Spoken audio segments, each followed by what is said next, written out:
Hello again, this is Paul, and I'm back with another perilous adventure where I explore the infinite, vastly unfathomable, wide-open, unknown nothingness of an 11-inch by 14-inch piece of white paper.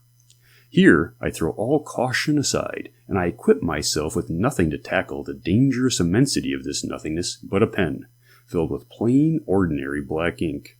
I know this sounds like it may be reckless, but I do it anyhow, and once again, I have fun.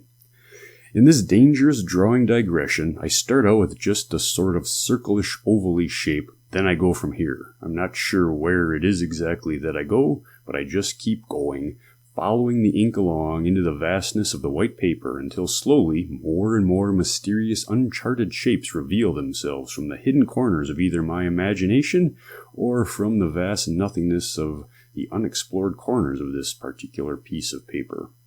Once I discover that the uncharted corners of this piece of paper are friendly, I find that the drawing begins to take on a life of its own, or maybe I just begin to relax into the drawing. I love when this happens, which is to say that I love when I can relax into a drawing, or I should say that I love when I can relax into all sorts of things, but mostly I find that when I can relax into something creative, I enjoy it way, way much more. However, trying to find this relaxation point isn't always easy. Sometimes it's even very difficult, mostly because I think I'm just trying too hard. In these moments, I'm sure my expectations are just too high in such a way that I'm expecting myself to create something good or something better than the last creative something that I did. It's at these times that I try to remind myself to just enjoy the process, to stop thinking about art or creativity in terms of success or failure, and to just enjoy the ride in so many already said words. I think the real pleasure, the real success, the real bliss of drawing or writing or painting or playing music or any creativity sort of thing comes at those moments where expectations disappear.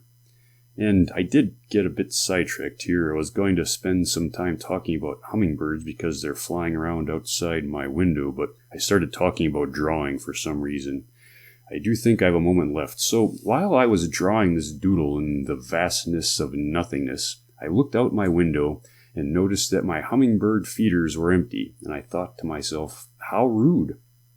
I even saw a hummingbird land on one of my empty feeders, and I swear he looked me in the eye and he said, "Hey man, get out here and top these things off. I ain't got all day and this is thirsty work, and it ain't easy flying around like this, you know." So, of course I listened. Who could ignore the strict demands of a hungry hummingbird? At any rate, where I live, we get ruby-throated hummingbirds. I've read that sometimes a vagrant rufous, or broad-billed, or green violet-eared, or even a white-eared hummingbird will wander through, but I've never seen one. So, I mixed up my hummingbird concoction in a mason jar, 1 part sugar, 4 parts water with a few extra pinches of sugar just in case, because who likes watery sugar water, and I like to shake it well so it gets nice and frothy, and I swear within moments the voracious hummingbirds are back at it, sipping sugar water, buzzing each other's heads, and singing their high-pitched little chirps as I sit here doodling away in the vast peacefulness of nothingness. And on that note, that's all I got for today. Thanks for stopping by, thanks for watching and listening. Remember to keep your pen on the paper. See you later, and until next time, goodbye.